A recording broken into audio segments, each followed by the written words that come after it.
My name's Scott Gassich with Haas Automation, and I'm here with Matt Silva, one of our application engineers. And we wanted to take a few minutes today to show you the advantages of drilling holes with Through-Spindle Coolant. All right, so Matt, tell us what we're going to see today. You're going to see a 6-hole bolt pattern. The first set, we're going to be using high-speed still, peck drilling, using traditional flood coolant. Okay. The second set, we're going to be using Through-Spindle Coolant with a carbide drill. And I'm just drilling in one shot.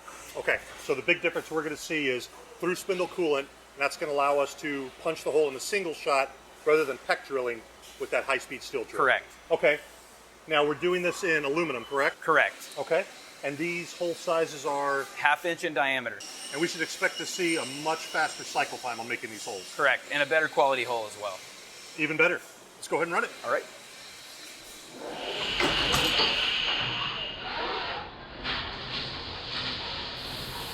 Okay, so I noticed that we're not using a spot drill. Why is that? So we're not using a spot drill just for demonstration purposes. I want to give you an apples to apples comparison using high-speed still versus carbide with TSC. Got it. So we can actually look at the cycle time it takes to make these 6 holes apples to apples. The difference Yes. is flood coolant versus TSC and the use of the carbide drill versus the high-speed steel. Right, that's correct. Okay. Now I noticed we're peck drilling. How deep is that peck? 250 thousandths. And why do we have to peck drill So, high speed? 2 things. We have to break the chip, Okay. and we also have to retract to allow the coolant to fall down inside the hole to evacuate the chip.